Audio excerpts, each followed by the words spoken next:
வசனம் தியானிக்கையில் இதயமதில் ஆறுதலே காரிருளில் நடக்கையிலே தீபமாக வழி நடத்தும் காரிருளில் நடக்கையிலே தீபமாக வழி நடத்தும். வாரும் பரிசுத்த ஆவியானவரே, எங்கள் நெஞ்சிலே உமது அன்பென்னும் தீயை மூட்டியறலும். பற்பல பாசைகள் பேசுகின்ற பற்பல நாட்டினரை உம்முடைய விசுவாச ஒருமைக்குள் கூட்டிச் சேர்த்திருக்கிற தேவர்தாமே, இந்த நாளிலும் உம்முடைய வார்த்தையை கொண்டு உமக்கென்று நீர் எங்களை பரிசுத்தப்படுத்தியறலும். உம்முடைய வசனமே சத்தியம் சுவாமி. ஆமேன்.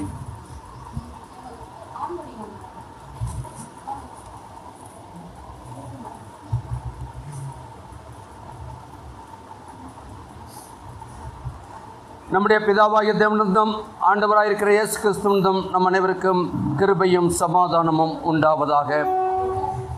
கர்த்தருக்குள் பிரியமானவர்களே, இந்த மனமகிழ்ச்சியான நாளிலும் அதுவும் ஒரு விசேஷித்த நாளிலே உங்களோடு கூட இருப்பதுக்காக நான் கர்த்தருக்கு நன்றி செலுத்துகின்றேன். இந்த நாளிலே வர கர்த்தர் எனக்கு கிருபை பாராட்டினார். நேற்று தினத்திலே சொன்ன பொழுது ஆயர் அவர்களும் சபை சங்கத்தாரும் அழைத்த பொழுது மிகுந்த மகிழ்ச்சியோடு உங்கள் மத்தியிலே வந்திருக்கின்றேன். அநேக ஆண்டு கணக்காகிவிட்டது. கர்த்தர் கிருபையாய் இந்த நாளிலே நாம் இணைந்து கர்த்தரை துதிக்கவும். இந்த ஆலயம் என்பது ஒரு பரிசுத்த பூமி, பரிசுத்த ஆலயம் அல்ல, பரிசுத்த பூமி. இந்த ஆலயத்திலிருந்து நாம் ஆராதிக்கின்றோம் என்று சொன்னால் நிச்சயமாக ஆண்டவர் நம்முடைய ஜெபங்களுக்கு பதில் கொடுக்கின்றவராய் இருக்கின்றார். விசேஷமாய் இந்த நாள் வருடாந்திர அர்ப்பின் ஸ்தோத்திர பண்டிகையை நாம் ஆசரிக்கின்றோம்.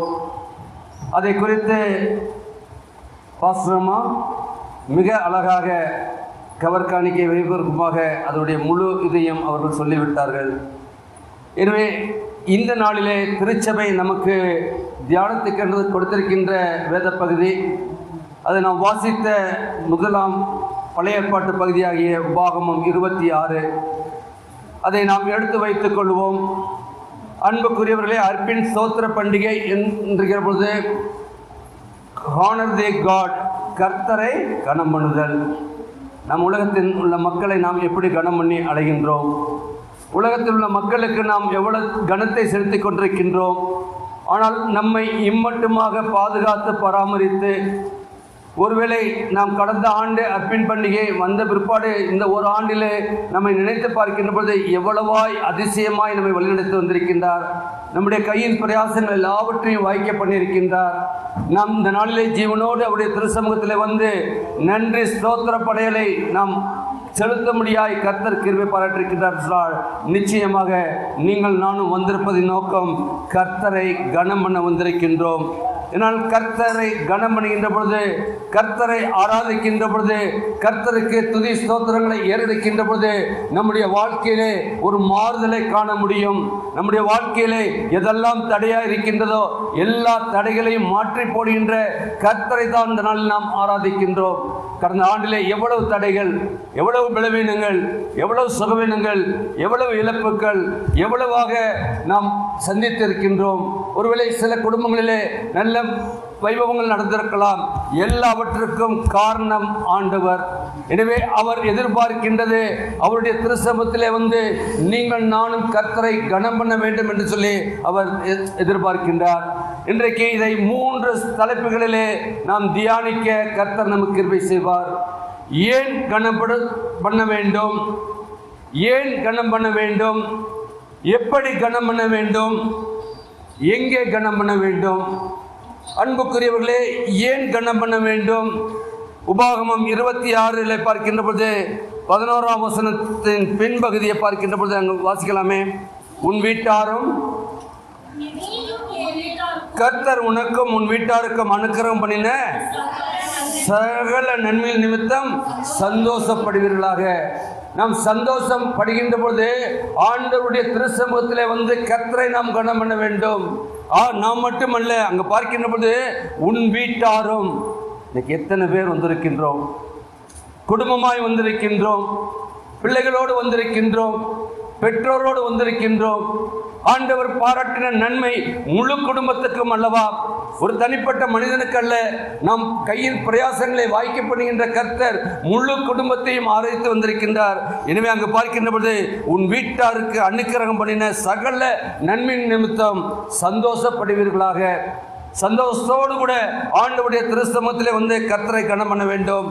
உபாகமம் 12:7 பார்க்கின்ற பொழுது ஒரு நிமிடம் கர்த்தருடைய வழிநடத்தலை நாம் நினைத்து பார்க்க அழைக்கப்படுகிறோம். உபாகமம் 12:7 கர்த்தர் உங்களை ஆசீர்வதித்து யாவுக்காகவும் நீங்களும் உங்கள் குடும்பத்தாரும் சந்தோஷப்படுவீர்களாக. நீங்களும் உங்கள் குடும்பத்தாரும். எவ்வளவு அருமையான வசனங்கள், எவ்வளோ அருமையான வார்த்தைகளை நாம் கையிலே வைத்திருக்கின்றோம். வேத புத்தகத்தில் உள்ள வார்த்தை தான் இது. முன்னால் சொல்கின்ற பொழுது உன் வீட்டாரும், அடுத்ததாக பார்க்கின்றது உங்களை ஆசீர்வதிப்பதற்காக உங்கள் குடும்பத்தாரும். குடும்பமாய் வர வேண்டும், வீட்டாராய் வர வேண்டும். அவரை கனம் பண்ணுகின்ற பொழுது ஆண்டவர் அதிலே பிரியப்படுகிறவராய் இருக்கின்றார் என்பதை நாம் சிந்தித்து பார்க்க அழைக்கப்படுகின்றோம். நம்முடைய உயிரை காத்திருக்கின்றாரே. எவ்வளோ நாம் மரண இருளுக்காக நாம் சென்றிருக்கின்றோமே. அநேகருடைய வாழ்க்கையிலே வருகின்ற வியாதியின் மூலமாய் கர்த்தர் எல்லாரும் கைவிட்ட பிற்பாடு கர்த்தர் அவர்களை தூக்கி எடுத்திருக்கின்றார், சாட்சியாய் நிறுத்திருக்கின்றார், வேலை வாய்ப்பை கொடுத்திருக்கின்றார், ஊதிய உயர்வை கொடுத்திருக்கிறார். ஊதியம் செய்கின்ற இடத்திலே நமக்கு வேண்டிய எல்லா ஒத்தாசையும் கொடுத்து வருகிறார். எல்லா இடத்திலும் ஆண்டவர் நம்மோடு கூட இருக்கின்றார். படிக்கின்ற பிள்ளைகளுக்கு வேண்டிய எல்லா படிப்பின் ஆற்றலை கொடுத்து பிள்ளைகளை காத்து இருக்கின்றார். வேற்ற வேளையிலே மழையை கொடுக்கின்றார்.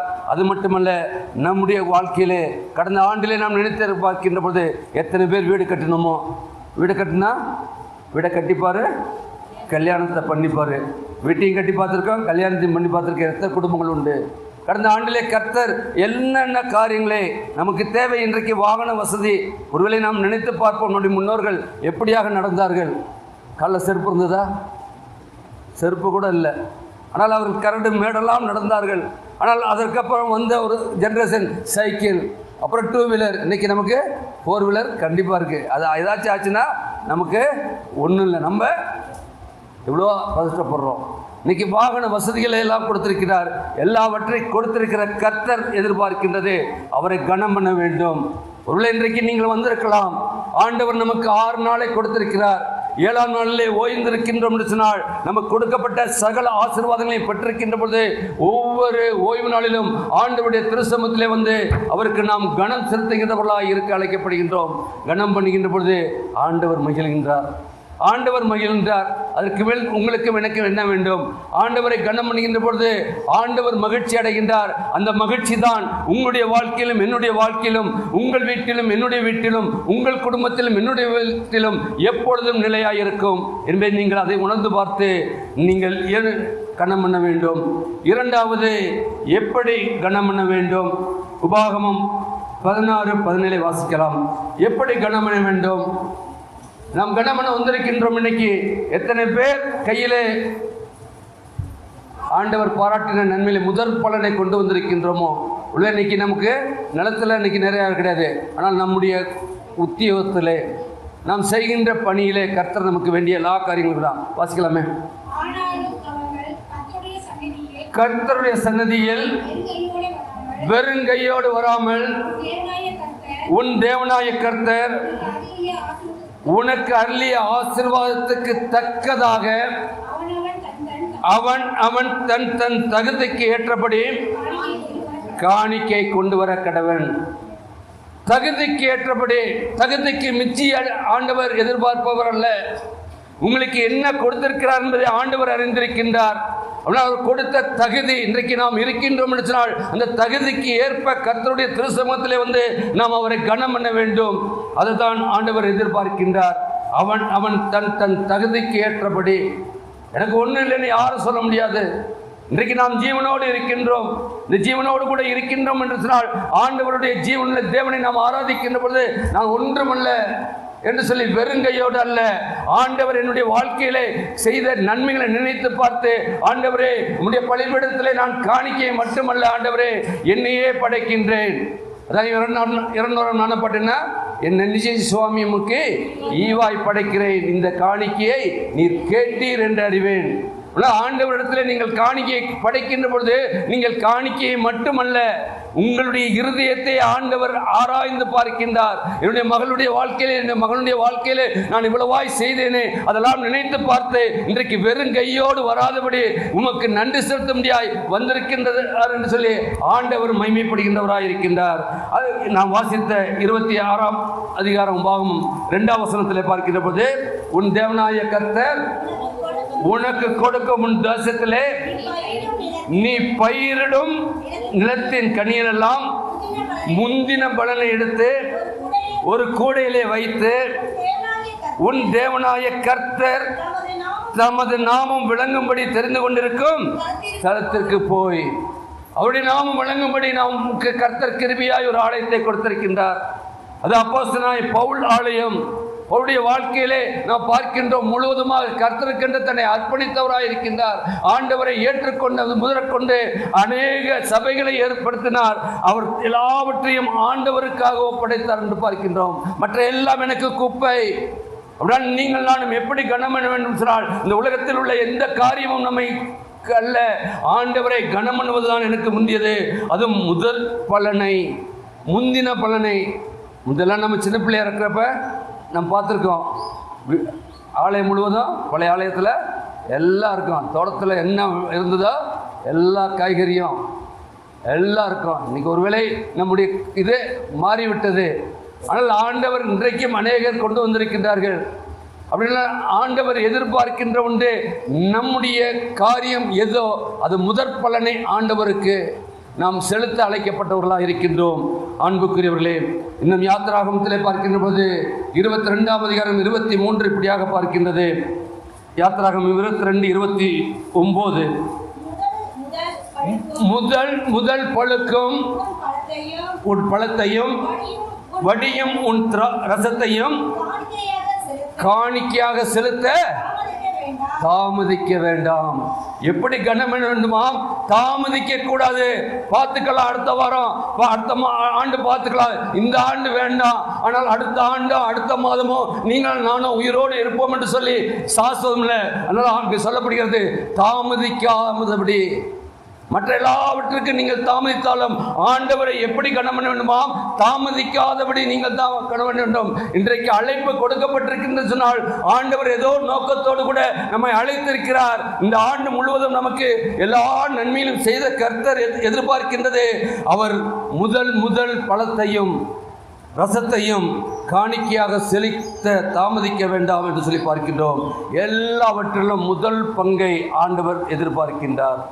முதல் பங்கை உடன் நாம் எதை நாம் இந்த நாளிலே கொடுத்திருக்கின்றோம்? உள்ள இந்த நாளிலே நாம் கொடுக்கவில்லை என்று சொன்னால், வரக்கூடிய நாட்களிலே ஆண்டவர் ஆவியானவர் இந்த நாளிலே பேசுவார் என்று சொன்னால், ஆண்டவருடைய திருச்சமூகத்திலே, ஆண்டவரே எங்களுடைய முற்புதாக்களை நீர் வழிநடத்தினீர், எங்களுடைய எல்லா நிலைகளிலும் அவர்களை பாதுகாத்தீர், அதே ஸ்தலத்திலே இன்றைக்கு நாங்களும் வந்திருக்கின்றோம், எங்களையும் நீர் பாதுகாத்து வருகிறீர் ஆண்டவரே என்று சொல்லி நாம் தாமதிக்காதபடி வரக்கூடிய நாட்களிலே அவருக்கு முதற் பங்கை செலுத்த நாம் அழைக்கப்படுகின்றோம். நமக்கு நன்கு தெரிந்த ஒன்று, 1 ராஜாக்கள் 17ஆம் அதிகாரத்தில் ஒரு இது உண்டு. என்னாச்சு? எலியா தீர்க்கதரிசியுடைய வாழ்க்கையில் நடைபெற்ற காரியம். அங்கே 9ஆம் வசனம் என்ன சொல்கிறது? நீ எழுந்து சீதோனுக்கு அடுத்த சாரிபாத்தூருக்கு போய் அங்கே தங்கியிரு, உன்னை பராமரிக்கும்படி அங்கே கட்டளையிடுவேன். ஆண்டவர் அங்கு சொல்லுகின்றார், எலியாவை நீ போ. பஞ்ச காலத்திலே அங்கே நடைபெற்ற காரியம் என்ன? போறாரு, அங்கே என்ன பண்ணுறாரு? ஒரு உதவியை காண்கின்றார். அங்கே 13ஆம் வசனம் என்ன சொல்லுது? அப்பொழுது எலியா அவளை பார்த்து, பயப்படாதே, நீ போய் உன் வார்த்தையின்படி ஆயத்தப்படுத்து, ஆனாலும் முதல் அதிலே எனக்கு ஒரு சிறிய அடையை பண்ணி என்னிடத்தில் கொண்டு வா, பின்பு உனக்கும் உன் குமாரனுக்கும் பண்ணலாம். என்ன நடந்தது? அங்கே வருகின்ற பொழுது அவர் பார்க்கின்றார், எனக்கு வேணும். அப்போ அவன் சொல்கிறான், பானையிலே ஒருபடி மாவும் ரசத்தில் கொஞ்சம் இருக்கு, அதில் ஒரு அடையை செஞ்சு நானும் என் மகனும் இந்த விறகுல செஞ்சு என்ன பண்ண போகிறாங்களாம், சாக போகிறோம். இதுக்காகத்தான் நான் செய்கிறேன், இதையும் வந்து கேட்கிறியே என்று சொன்ன பொழுது அப்பொழுது எலியா சொல்கிறார், நீ சொன்னபடியே செய். ஆனால் நடைபெற்ற காரியம் என்ன? அங்கே 13ஆம் வசனம்,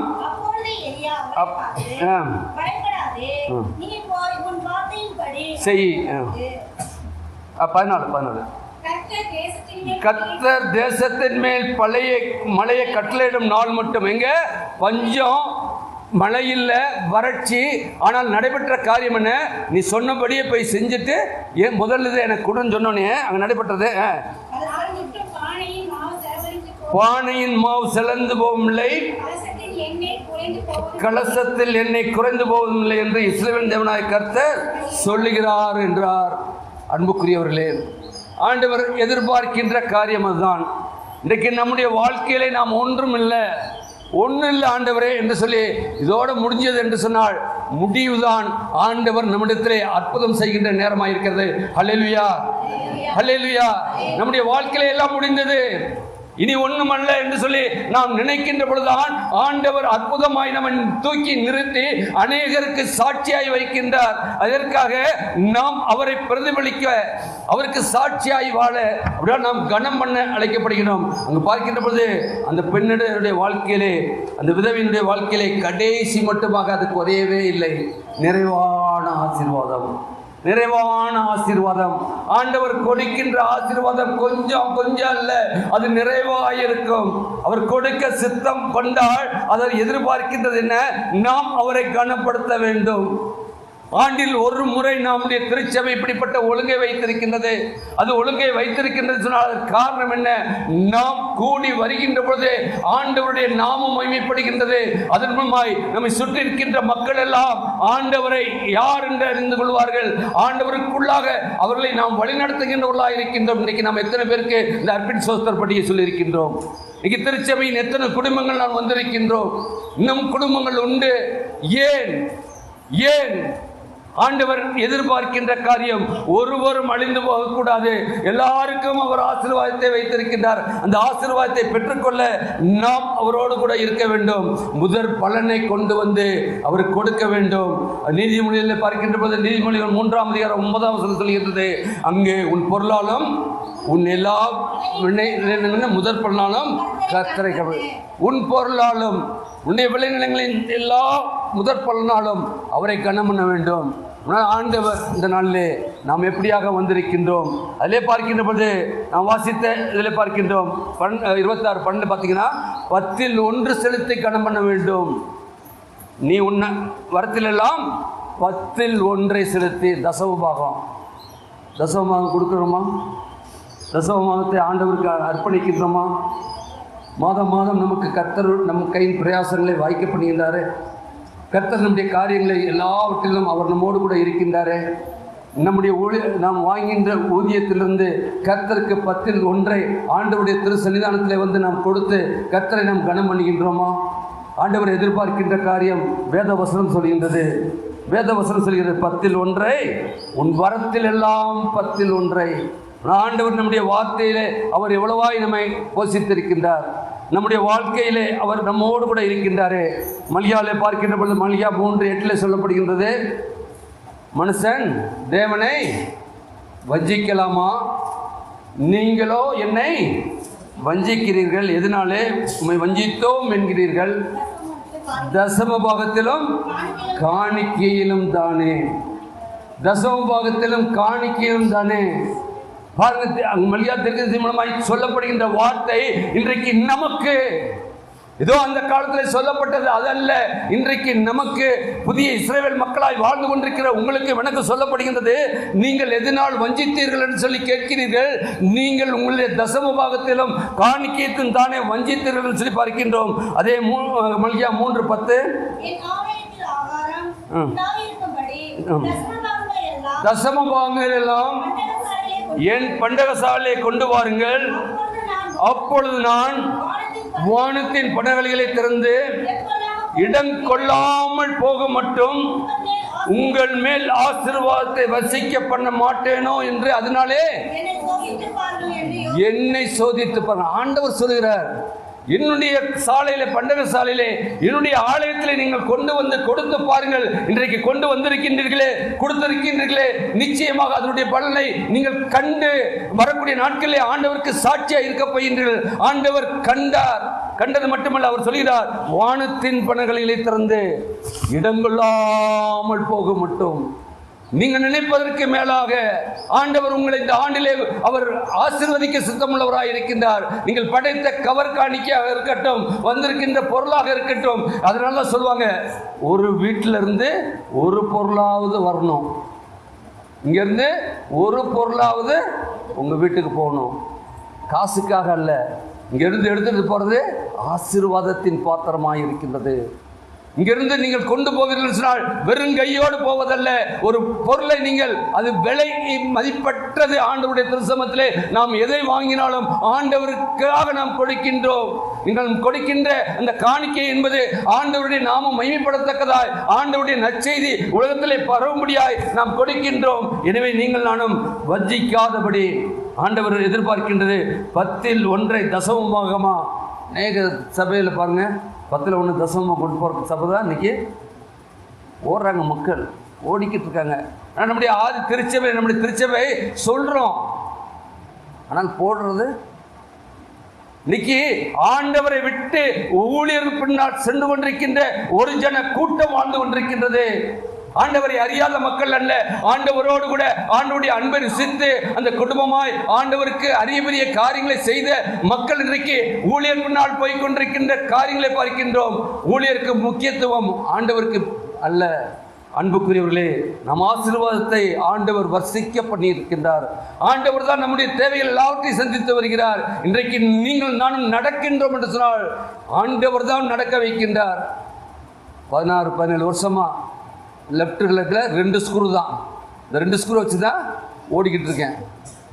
நொண்டி தான் ஆக்சுவலாக, ஆனால் நொண்டியா இருந்தாலும் ஓடுற இடத்துல ஆண்டவர் எங்கெல்லாம் அழைக்கின்றாரோ ஓடிக்கொண்டிருக்கின்றேன். 2 ஸ்க்ரூ தான் என்னுடைய பாடியோட ஃபிட் பண்ணப்பட்டிருக்கின்றது. ஆண்டவர் உங்களுக்கு எப்படி நன்மையான காரியங்களை செய்திருக்கின்றார். இந்த முடவனே இப்படிப்பட்ட காரியங்களை ஈடுபடுவேன் சொன்னால் நீங்கள் நானும் எவ்வளவாய் ஆண்டவருக்காக ஓட வேண்டும், ஆண்டவருடைய நாமத்தை துதிக்க வேண்டும், ஆண்டவரை கனம் பண்ணுவதிலே முந்திக்கொள்ள அழைக்கப்படுகின்றீர்கள். இந்த பார்க்கின்ற பொழுது 10% ஒருவேளை நாம் எவ்வளோ வாங்குறோம்னுங்கிறத ஆண்டவர் அறிவார். பேசிக் பே வச்சுக்குவோம். நம்ம வாங்குற எல்லாரும் நிறைய பேர் மாத ஊதியம் வாங்குறவங்க தான் இருக்கோம். நம்முடைய மற்ற டிஏஇஎல்லாம் வேண்டாம், அந்த அலவன்ஸ்லாம் நம்முடைய தேவைகள்.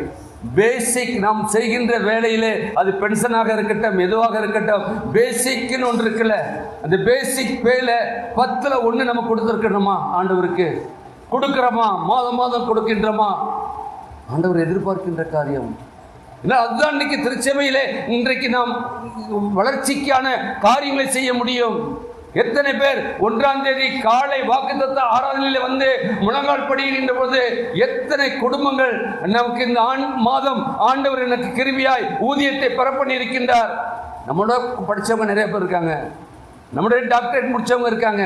ஆனால் நமக்கு ஆண்டவர் ஒரு பணியை கொடுத்திருக்கின்றார், அதற்கு ஊதியத்தை கொடுத்திருக்கின்றார். எத்தனை பேர் தசம பாகத்தை ஆண்டவருடைய திருசன்னிதானத்திலே நாம் படைத்திருக்கிறோம், 10% அன்புக்குரியவர்களே, இந்த நாளில் சிந்தித்து பார்க்க அழைக்கப்படுகின்றோம். ஆண்டவர் எதிர்பார்க்கின்றார் எப்படி கண்ணம் பண்ண வேண்டும் சொல்லி. அவர் வேதத்தின் அடிப்படையிலே அவர் எதிர்பார்க்கின்றவராக இருக்கின்றார். 3ஆவதாக பார்க்கின்ற பொழுது அதிலே உற்சாகமாய் செலுத்தி கண்ணம் பண்ண வேண்டும். உற்சாகமாய் இன்னைக்கு நான் வாசித்தோம் நிறுவப்பகுதி இல்லை வாசிக்கலாமே. 2 கொரிந்தியர் 9:6-7. 2 கொரிந்தியர் 9:6-7.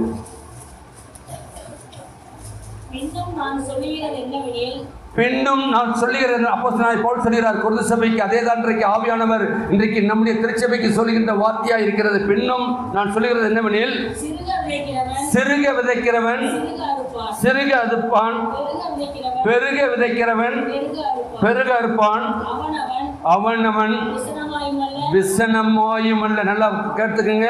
இது ஏதோ நம்ம என்னமோ கடவுளுக்கு கொடுக்கணும், கடவுள் ஏதோ இதுக்கு ஆண்டு கூப்பிட்றாங்க சொல்கிறாங்க அல்ல. விசனமா கிடைக்க வேண்டாம். ஆண்டவர் அறிவார். நம்முடைய உள்ளத்தின் காரியங்களை ஆண்டவர் அறிந்திருக்கின்றார். விசனமாயும் அல்ல, கட்டாயமும் அல்ல, தன் மனதில் நியமித்தபடியே கொடுக்க கடவன். உற்சாகமாய் கொடுக்கிறவற்றில் யார் பிரியமா இருக்கா? தேவன் பிரியமாய் இருக்கிறார். மனுஷனுடைய பிரியத்தை நாம் இன்றைக்கு பெரும்படியாக நாம் எப்படி ஓடிக்கொண்டிருக்கின்றோம்? இவர் நம்மை பிரியப்படுத்த மாட்டாரா? இவருக்கு பிரியமான காரியங்களை நாம் செய்ய மாட்டோம் என்று சொல்லி அழைக்கிறோமே. இங்கு பார்க்கிறோம் தேவன் பிரியமாய் இருப்பார். முன்னால் அங்கு பார்க்கின்றோம் விசனமாயும் அல்ல, கட்டாயம் அல்ல, தன் மனதில் நியமித்தபடி. ஆண்டோடைய திருசபைதான் அம்மா கவர் காணிக்க செலுத்துறதுக்கு முன்னால் ஒரு பிரசங்கமே பண்ணி முடிச்சிட்டாங்க. அப்படி தானே? அவங்க எல்லா வார்த்தையும் சொல்லி உங்களை சிந்திக்க வச்சு ஒரு நிமிஷம் நீங்களே உங்களை தாங்களே ஆராய்ந்து பார்த்து கவர் காணிக்கையை படைக்க வச்சாங்க. ஏன்? விசனமாயம் அல்ல, கட்டாயம் அல்ல. ஆண்டவர் எல்லாவற்றையும் அறிந்திருக்கிறார். என்னுடைய மகள் இந்த நாளில் வந்திருக்கிறது நோக்கத்தை ஆண்டவர் அறிந்திருக்கிறார். உற்சாகமாய் கொடுக்கிறவற்றிலே தேவன் பிரியமாய் இருக்கிறார். அதை தேவாலயத்தில் நாம் பார்க்கின்றோம். எங்கே பார்த்தோம்? மார்க் 12ஆம் அதிகாரத்தில் பார்த்தோம்ல. 12ஆம் அதிகாரத்தில் பார்த்தீங்கன்னாக்கா அங்கே 2 பேர் காணிக்கை செலுத்துறாங்களா இல்லையா? ஐஸ்வர்வான் வந்து செலுத்துகிறான். அப்புறம் 12ஆம் வருஷத்தில் ஏழை ஒரு விதவையும் வந்து காணிக்கை செலுத்துனாங்களே. தெரிஞ்ச காரியம்தான், செலுத்துனாங்க. ஆனால் ஆண்டவர் என்ன சொல்கிறார்? 13ஆம் வருஷம் வாசிக்கலாமே. 12 ஏழையான ஒரு விதவை வந்து ஒரு துட்டுக்கு சரியான 2 காசை போட்டார். துட்டெல்லாம் நம்ம சின்ன பிள்ளையா இருக்கும்போது பார்த்துருக்கோம். அரை அண்ணா, ஒரு அண்ணா, துட்டு எல்லாம் இன்னைக்கு எல்லாம் மாறி போச்சு. ஆனால் அன்றைக்கு பார்க்கின்ற பொழுது அங்கே ஒரு துட்டுக்கு சரியான 2 காசை போட்டால் 43 சீசரை அழைத்து ஆண்டவர் சொல்றாரு என்னது? இந்த ஏழை விதவை அதிகமாய் போட்டால். ஐஸ்வர்வானும் வந்து போட்டிருக்காப்புல, ஏழை விதவை 2 துட்டு, அதாவது 2 காசு. ஆண்டவர் சொல்றாரு அதிகமாய் போட்டால். அதுக்கு அடுத்த வசனம் 44, அவர்கள் எல்லாரும் தங்கள் பரிபூர்ணத்திலிருந்து போட்டார்கள். இவ்வளோ தன் வறுமையில் தன் ஜீவனுக்கு உண்டானதை எல்லாம் போட்டு விட்டார். ஆண்டவர் எதிர்பார்க்கிறது தான். இன்னைக்கு நம்ம அழைத்து வந்த கர்த்தர் எதிர்பார்க்கிறது தான். நமக்கு ஜீவனை கொடுத்திருக்கின்றார். இந்த ஜீவன் இருக்க மட்டும் தான் நாம் ஓடிக்கிட்டு இருக்க முடியும். இந்த ஜீவனை கொடுக்கிறார் சொன்னால் இன்னைக்கு ஓடி வந்திருக்கிறோம், தேவ சமூகத்தில் வந்திருக்கின்றோம் சொன்னால் அவர் எதிர்பார்க்கிறது நம்மையே கொடுக்க, நம்முடைய ஜீவனுக்காக வைத்திருக்கிறதை நாம் கொடுக்க. தன் ஜீவன் போனாலும் எனக்காக ஜீவன் கொடுத்த கர்த்தருக்கு இன்றைக்கு நான் காணிக்கையை படைப்பேன்னு சொல்லி ஒரு விதவை 2 காசை போட்டதை கர்த்தர் அங்கீகரித்தார் சொன்னார். அதே ஆண்டவர் இந்த நாளிலும் இதே ஆலயத்திலே அவர் வீட்டிற்கிறவராய் இருக்கின்றார். இருப்பது மட்டுமல்ல, நீங்கள் நானும் போட்ட காணிக்கையை அவர் அங்கீகரிக்கின்றவராய் இருக்கின்றார். நாம் அங்கீகரிக்கும்படியாய் நம்மை ஒப்படைத்திருக்கின்றோமா? நம்முடைய காணிக்கையை படைக்கின்றோமா? இந்த நாள் மட்டுமல்ல, நாம் எப்பொழுதெல்லாம் தேவாலயத்துக்கு வருகிறோமோ, ஆலயத்திலே ஆண்டவருடைய பிரசனத்தை உணர்கிறோமோ, ஆண்டவர் எல்லாவற்றையும் காண்கின்றார். நாம் போடுகின்ற ஒவ்வொரு காசையும் அவர் பார்க்கின்றார். அன்றைக்கு ஏழை விதவை 2 காசை போட்ட பொழுது தன்னுடைய ஜீவனுக்கு இருந்ததை போட்டார்னு சொன்னால் நாம் எப்படி கணம் பண்ண வேண்டுமா? நமக்கு இருக்கின்ற எல்லாவற்றையும் ஆண்டவரே, நான் ஒன்றுமல்ல ஆண்டவரே, நான் வெறுமையான பாத்திரம், ஆனால் நீர் ஆண்டவரே என்னை இந்த நாளிலே மகிமையான பாத்திரமாய் அநேகருக்கு முன்பாக என்னை ஒரு சாட்சியின் பாத்திரமாய் என்னையும் என்னுடைய குடும்பத்தையும் நிறுத்திருக்கிறப்பா. எனவே நான் எப்படி கனம் பண்ண வேண்டும் சொல்லி இந்த நாளிலே நீர் அழைத்திருக்கிறேன். வரக்கூடிய நாட்களிலே நான் கனம் பண்ண என்னை கிருபைதாரம் சொல்லி நம்மை அர்ப்பணிப்போம். கடைசியாக 3வது எங்கே கனம் பண்ண வேண்டும்? 26ஆம் உபாகமம் 26:4. அப்பொழுது ஆசாரியன் அந்த கூடையை உன் கையிலிருந்து வாங்கி அதை உன் தேவனாகிய கர்த்தரின் பலிபீடத்திற்கு முன்பாக வைக்க கடவன். 3ஆம் வசனம். அந்நாட்கள் இருக்கிற ஆசாரியத்தில் சென்று அவனை நோக்கி, கர்த்தர் எங்களுக்கு கொடுக்க நம்முடைய பிதாக்களுக்கு ஆணையிட்ட தேசத்தில் வந்து சேர்ந்தேன் என்று இன்று உம்முடைய தேவனாய கர்த்தருடைய சந்நிதியில் அறிக்கையிடுகிறேன் முன்பாயாக. அப்பொழுது ஆசாரியன் அந்த கூடையை உன் கையிலே வாங்கி அதை உன் தேவனாய் கர்த்தரின் பலிபீடத்திற்கு முன்பாக வைக்க கடவன். அதான் இன்னைக்கு நம்ம பண்ணோம். கொஞ்ச நேரத்துக்கு முன்னால அதான் நம்ம பண்ணோம். ஆண்டவர் எதிர்பார்க்கின்றது எங்கே கனம் பண்ண வேண்டுமாம்? அவருடைய திரு சன்னிதானத்திலே. அது எப்படியாம்? நம்முடைய பிதாக்களுக்கு ஆணையிட்டு கொடுத்த தேசத்திலே. ஒரு இன்னைக்கு ஆண்டவர் கிருபையா என்னையும் இங்கு அழைத்து வந்திருக்கின்றார். ஆண்டவர் அழைத்து வந்ததின் நோக்கம், ஆண்டவரை நாம் கனம் பண்ணுகின்றோம். எங்கே கனம் பண்ண வேண்டும்? நம்முடைய முன்னோர்கள் நமக்காக ஏற்படுத்தின ஸ்தலத்திலிருந்து நாம் கனம் பண்ணுகின்ற பொழுது ஆண்டவர் அதை ஏற்றுக்கொள்கின்றவராக இருக்கின்றார். அங்கு 2வது வசனத்திலே உன் தேவனாய கர்த்தர் நாம விளங்கும்படி தெரிந்து கொண்ட ஸ்தலம். இதான் இந்த ஆலயத்தை கட்டினது சொல்லியிருக்கேன், அடிக்கடி சொல்லியிருக்கேன். எப்படி சொல்லவா? இந்த ஆலயம் எப்படி கட்டப்பட்டது தெரியுமா? அன்றைக்கி கரடு இப்படி தானே இருந்தது, மேலே தான் இருந்தது. நம்மள்கிட்ட கடைசியாக சாண்டகிரின் பிஷப்னு ஒருத்தர் இருந்தார். அவர் தான் கடைசி. அதுக்கப்புறம் நம்முடைய இந்திய பிஷப் வந்தாங்க. சாண்டகிரின் பிஷப் ஜெர்மன் போவதற்கு முன்பாக இங்கே வந்திருக்கு. எல்லாத்தையும் முடிச்சுட்டு அவர் தன்னுடைய பிரயாணத்திற்கு மேலே அவர் கிராமங்கள்லாம் போகணுன்னு சொல்லிட்டு அம்மாபட்டி கிராமத்துக்கு வந்திருக்காரு. வந்திருந்துட்டு அம்மாபட்டி கிராமத்தை சுற்றி பார்த்துட்டு போகும்போது, நடந்து போகும்போது எல்லோரும் பின்னால் போயிருக்காங்க. அந்த டிராவல்ஸ் பண்ணலாம் தான் தங்கியிருந்தாராம். நடந்து போகும்போது அவர் போயிருப்பது இந்த பக்கம் திரும்பி பார்த்து, இந்த குன்றில் மேல் ஒரு ஆலயம் கட்ட வேண்டும். அவர் காமிச்ச இடம் இது. அப்போது எங்கள் அப்பாலாம் வாலிப பிராயத்தில் இருந்திருக்காங்க. இவர் என்னடா இவ்வளோ ஆண்டு பிஷப்பாக இருந்திருக்காரு, இப்போ போய் ஆலயம் கட்ட வேண்டும்னு போகிறாரு. ஏன்னா அவங்க பேசுவாங்கள்ல, இந்த இடத்துல இந்த குன்றின் மேல் ஒரு ஆலயம் கட்டணும்னு. ஆனால் கடவுளுடைய பிரதான கிருபையினால் நம்முடைய முன்னோர்கள் அவருடைய அந்த தீர்க்கதரிசனமான வார்த்தையை நிறைவேற்றி கொடுத்து இன்றைக்கி நம்ம அழகான ஒரு ஆலயத்தை நாம் கட்டி ஆண்டவரை வழிபட்டு கொண்டிருக்கின்றோம். இந்த ஸ்தலம் என்பது சாண்டகிரின் பிஷப் போகின்ற பொழுது இந்த குன்றில் மேல் உள்ள ஆலயம் கட்ட வேண்டும். உடனே ஒரு தரிசனத்தோடு கூட சொன்னார் என்று சொன்னால், ஆண்டவர் இந்த இடத்திலே வீற்றிருக்கின்றார், ஆண்டவருடைய பிரசன்னம் இங்கு இருக்கின்றது. இந்த ஸ்தலத்துக்கு வருகின்ற பொழுது சொன்னால் இது ஆலயத்துக்கு மட்டுமல்ல, ஆண்டவருடைய பிரசனத்தை நாம் உணர்ந்து கொள்ளத்தக்கதாய் நம்முடைய முன்னோர்களுக்கு அவர் என்ன சொல்லி சென்றாரோ அதை நிறைவேற்றி இருக்கின்றார்கள். இன்றைக்கு நாம் அவரோடு கூட இருக்கின்றோம் என்றால் பார்க்கின்ற போது சங்கீதக்காரன் சொல்லுகிற பொழுது 84:1 சேனையின் கர்த்தாவே நம்முடைய வாஸ்தவங்கள் எவ்வளவு இனிமையானது. அவருடைய ஆண்டவத்தில் நாம் இருக்கின்றோம் சொன்னால் அது ஒரு இனிமை.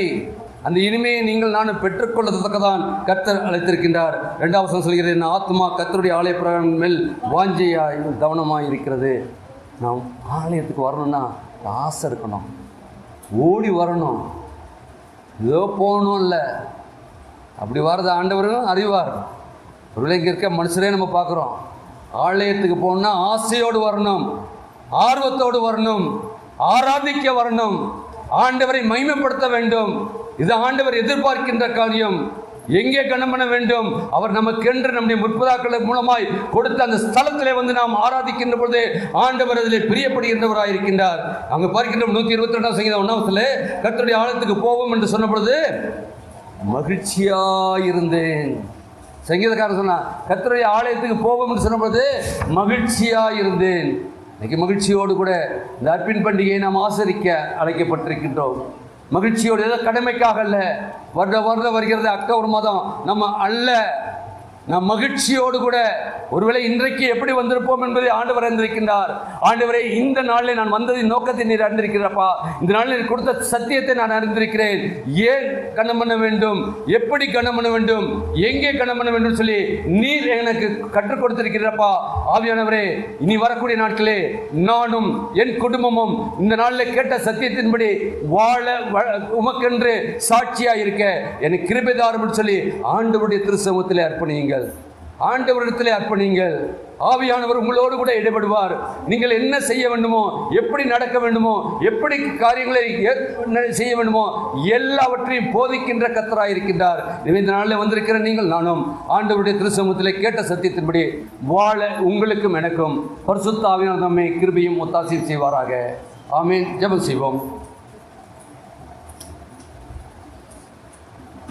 நன்றி என்று சொல்லுகிறோம் நாதா, நாவாலே துதிக்கிறோம் நாதா, உமக்கு நன்றி என்று சொல்லுகிறோம் நாதா, நாவாலே துதிக்கிறோம் நாதா. நன்றி இயேசு ராஜா, நன்றி இயேசு ராஜா, நன்றி இயேசு ராஜா, நன்றி இயேசு ராஜா. கிருபையும் இரக்கமுள்ள கர்த்தாவே, உம்முடைய திருச்சமூகத்திலே வந்து நன்றியோடு துதிக்கவும் ஸ்தோத்தரிக்கவும் கர்த்தாவே, நீர் எங்களுக்கு பாராட்டின நன்மைகளை நினைத்து பார்த்து கர்த்தாவே, உம்முடைய பலிபீடத்திலே கர்த்தாவே எங்களுடைய காணிக்கையை படைக்கவும் கர்த்தாவே, எல்லாவற்றுக்கும் மேலாக கர்த்தாவே நாங்கள் கர்த்தாவே எப்படியாக கனம் பண்ண வேண்டும் கர்த்தாவே இந்த நாளிலே கர்த்தாவே எங்களுக்கு நீர் கற்றுக் கொடுத்ததுக்காக நன்றி இருக்கிறோம். ஏன் கனம் பண்ண வேண்டும், எப்படி கனம் பண்ண வேண்டும், எங்கே கனம் பண்ண வேண்டும் சொல்லி கர்த்தாவே ஆவியானவருமாய் கொடுத்த வார்த்தைக்காக நன்றி கொடுத்திருக்கிறோம். அதை கேட்ட நாங்கள் கர்த்தாவே வரக்கூடிய நாட்களிலே கர்த்தாவே எங்களுடைய வாழ்க்கையிலே கர்த்தாவே அந்த வசனங்கள் 1, 30, 60, 100 பலன் தர எங்களுக்கு இருமாய் மீட்பர் இயேசுவின் ஜெபிக்கிறோம் ஜீவன் நல்ல பிதாவே. ஆமென், ஆமென்.